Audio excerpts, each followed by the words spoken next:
All right, here we go. Tennessee just wrapped up their press conference. Josh Heupel visiting with the media. Players will be available, but wanted to get on top of the news as quickly as possible. And Caleb, that is, we weren't expecting, at least I wasn't, Jaylen McCullough news on him. That happened late yesterday with the arrest, with the felony aggravated assault charge after punching a person who apparently went into the wrong apartment. McCullough allegedly chased him down, and they ended up having words, and a punch was thrown. So I didn't expect Josh Heupel to say a lot, and he didn't.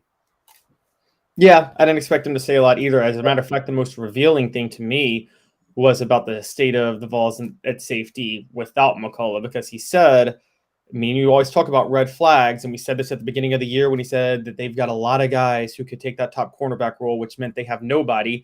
He said that they have flexibility in the secondary and guys who can play multiple positions.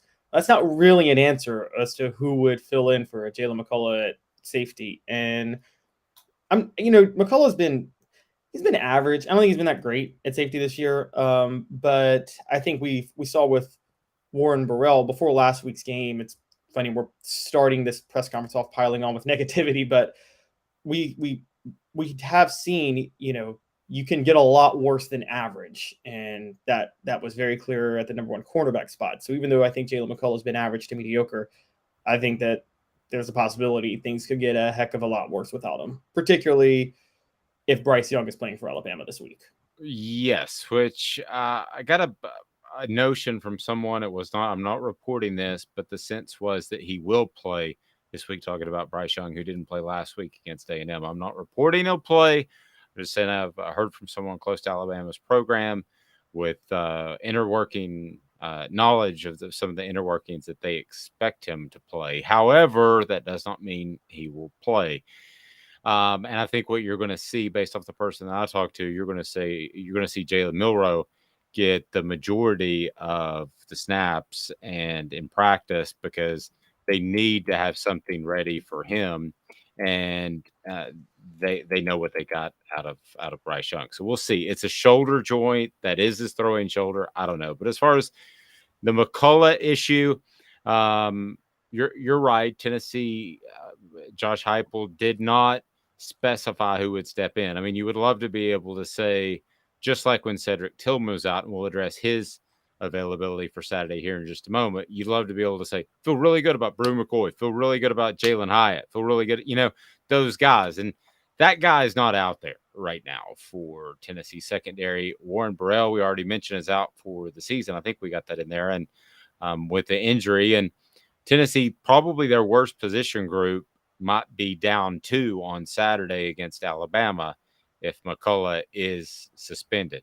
We'll see. There's a lot of gray area there and what he may or may have not done, Caleb, but the charge of aggravated assault and a felony is still a significant charge. Yeah, I mean, that's really, really serious. Again, you're right. We don't make, I'm not going to make character assassinations or anything like that. No, I don't know what went on. Nobody knows. But just from purely all in the field perspective, he's facing a serious charge, and that could be very devastating for the Vols on the field without him. We'll kind of have to see how things work out. On the other side, I was actually going to ask you something that stood out to me on the press conference. Was we talked about, we talked a couple of weeks ago that we thought J.J. Crawford was pretty much done at left tackle, and Heupel touted his play without Gerald Mincey. Do you play Crawford or Mincey this week? Because I thought Crawford was better over the weekend than Mincey has been all year. I think it's funny how a lot of times as fans and media, you say that guy's by far better. And I'm not talking about what you just said. I'm talking about in the preseason, okay? There are a lot of times coaches are down to 51 to 49%. That it's really, really close. I think Joe Milton and Hendon Hooker, great example of that last year. They played the wrong guy. It's probably the only significant mistake that Josh Heupel has made in a year and almost a half. So, yeah, I mean, they might lean towards Crawford. Now, one thing that I found really intriguing, the way he phrased his words, was about Gerald Mincey. He said he just wasn't available and was kind of abrupt. And this was not the usual jovial Josh Heupel that we've seen the past couple of Mondays. Even going into LSU and Florida, he knew he had to answer Jaylen McCullough questions. And I wondered aloud to myself, was something wrong with Gerald Mincey that didn't have to do with a physical ailment? Okay, so I did reach out to somebody over the weekend, and they said it was indeed an injury. So that's what I was told. So I'm going to go with that. And if that's not the case, that's fine. But I thought he answered it in a weird way. If you watched the press conference, you might have said, was he hurt or suspended? I was told it was injury related. Well, But it's worth noting, too, that Heupel specifically touted Crawford's run blocking, and that was the best run game Tennessee's had all year on Saturday, by far. Right. So getting back to your point, hopefully clarifying a little bit of that I have been told that it was definitely injury related by a University of Tennessee spokesman. I would say that, yeah. I mean, you might have Crawford might be a gamer. Mincey might not. I think Mincey has. I watched him very closely the first couple weeks. I think that Mincey has more athletic ability, but sometimes a guy's a gamer, and sometimes a guy goes out and plays really well, and that might be the case with Crawford. I didn't think of it that way, but you could be exactly right. Or could it also just be that Mincey may be better, but Crawford's just more ready now, more disciplined? And then you think, okay, when you're playing a team like Alabama, do you go for the discipline, don't make mistakes left tackle, or do you go for the guy with the raw potential? Because one of those people is going to be responsible for Will Anderson. Yeah. Like I've said, there are a lot of times that it's really close in a coach's mind. So could that change what Tennessee thinks moving forward as far as that left tackle position? It certainly could. I can't believe we haven't gotten to Cedric Tillman yet, but I get the feeling that Cedric Tillman will be available if he wants to be available on Saturday, just by the verbiage. And I'm reading in between the lines. It was our medical staff. What Heupel said, our medical staff and Cedric will make the decision that's right for him and in the future. So we're going at right at a month, and we saw Bryce Young suffer this injury and undergo the tightrope procedure twice during his career and come back within a month. So we're right at that. So I get the feeling it's as simple as this. Does Tillman want to push it against Alabama? Does he want to go out there, and can they tell him that there's a 10% risk of further injury because it's not stable yet? Or is there a 1% chance? Or is there a 30% chance? And then he will have to make that determination. But I think Josh Heupel's looking out for his player and the long-term interest of his player because it benefits him long-term to say he's got his back. So I think Tillman's going to have a big say in this. I don't think anybody, including Tillman, will probably know until Saturday morning. Yeah, and I think what really stood out to me is, and this is all somewhat connected, Josh Heupel did say Tillman got the surgery to play in this game. Mm-hmm. That was his exact quote. And I think that Tillman, we talked about it last week, there was no reason to play him against LSU. The matchup already favored the Vols without Tillman. Not that we knew that Tennessee was going to win 40-13. We didn't think that, but there was no added matchup advantage with or without Tillman. Just the nature of LSU's defense and how they play and the flow of the game, and we knew that going in, that you could get out of Brew McCoy what you could get out of Cedric Tillman in that game. I don't think the same thing is true for Alabama, and so I think that they are going to play in this situation a guy. Like we talk about a gamer, and I know people hate that word sometimes. Football experts don't like when we talk about intangibles, or they want to try to break everything down to a science. But Cedric Tillman has some intangibles that you just can't quantify, particularly the number of game-changing touchdowns he scored. And so I think this was about him getting back for this week, particularly with the fact that next week they have UT Martin. Right. So if Tillman bangs himself up a little bit more, he's got another 2 weeks to recover.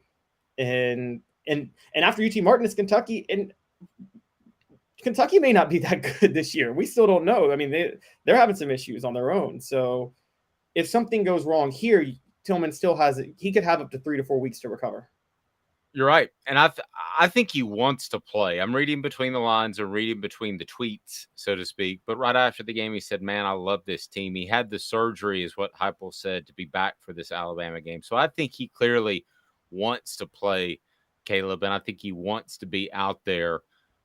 This is a day and age of, hey, sit out the bowl game or sit out your senior season because you can better prepare yourself for the NFL draft. I think Tillman and this entire Tennessee team have a very refreshing approach that it's still a game, and you still want to go out there and win it. So that's kind of different than Well, I agree, but it's college football's fault that players started doing that because bowl games got more meaningless over time. Let's just be honest. With the expansion of the playoff, nobody cares about the bowls anymore that aren't playoff games, and not paying players. I would tell players if my kid were a superstar first round draft pick, I would tell them not to play a bowl game. Now during the season, yeah, you're trying to build your draft stock, but now with NIL money, which as we know, Tennessee got some NIL money.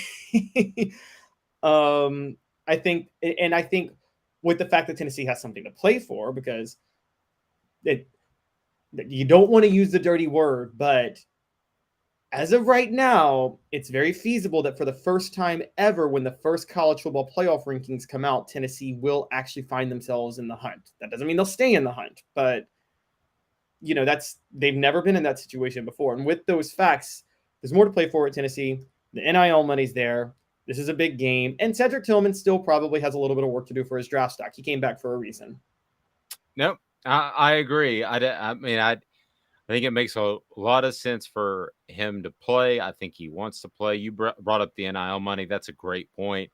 I haven't heard him on a lot of commercials, but I would imagine that he is he's making some coin somewhere. I know he's in New York City at Madison Square Garden at one point. So I think he's doing okay with some good investments. Who knows? The guy may already be financially independent for the rest of his life. So if you bring up a good point with NIL money, this is Alabama. This is a team that seems to really care about one another and play to kind of change people's perception of them. I think if it's 50-50, he probably goes out there and gives it a go. But again, those high ankle sprains too, you suffer one of those. I don't know if you have before, but man, you turn that thing once and for the rest of your life. And I didn't undergo the same procedure, obviously. I didn't have the same medical care, but I've got one ankle that turns a lot easier than the other one, day in and day out. And I'm 48 years old, and it happened when I was 17. And the other one never turns. So there's that to consider, but there's every reason for him to play. Anything else, Caleb, that you took out of? I will add this one thing, and we touched on it.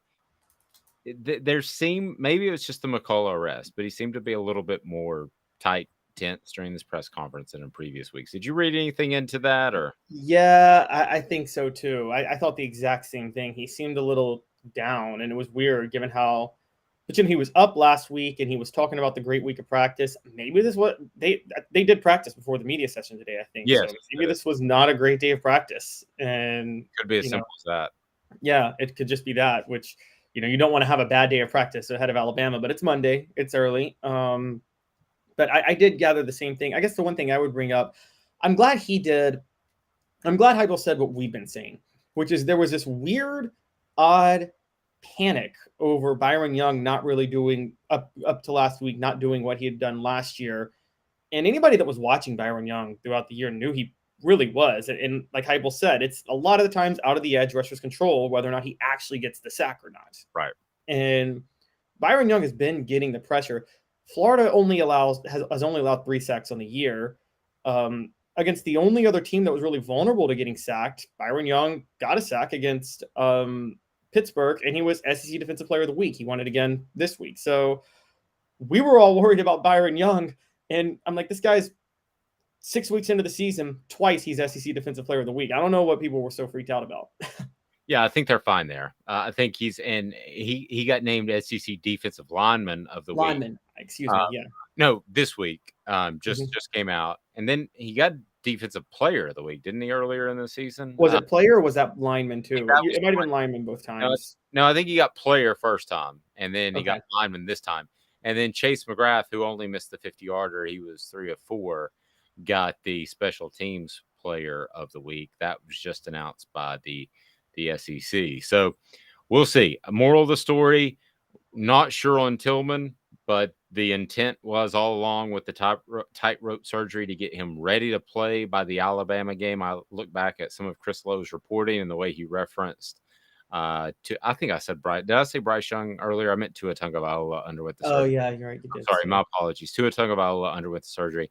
And I wonder if that was a little bit of a hint from Chris as to the goal was to get him back by the Alabama game. Worked with Chris a long time, so that would be pretty insightful and maybe a little bit of foreshadowing there. We'll see if he's available to play. Gerald Mincey will be available to play, but will Jeremiah Crawford play above him? We'll see. We'll see. But anything else to add, Caleb? Nope, that was pretty much it. That was pretty much all I got. Again, I think the big thing, I think Mincey and Crawford is one of the most relevant ones, only because Heupel talked a lot about Alabama's front seven, and I think this front seven it's Alabama, so you could say any unit's going to be the best that Tennessee faces all year, but that front seven is going to be the worst part of what they're dealing with on Saturday. And Hooker showed a little bit of last year's Hendon Hooker last week. There were a couple plays where his pocket presence wasn't the best. Now, it wasn't his fault. There were missed blocks. I think Dylan Sampson just totally whiffed on a block on that first strip sack that he had. But you go for a mobile quarterback like Hooker so he can avoid those plays when they happen. And there's going to be a lot more of them this week against Alabama. Absolutely. He's Caleb Calhoun. I'm Dave Hooker. Caleb will have a recap in the written word based off Josh Heupel's press conference. We'll have coverage of all the players and more on offthehooksports.com. For Caleb Calhoun, I'm Dave Hooker. This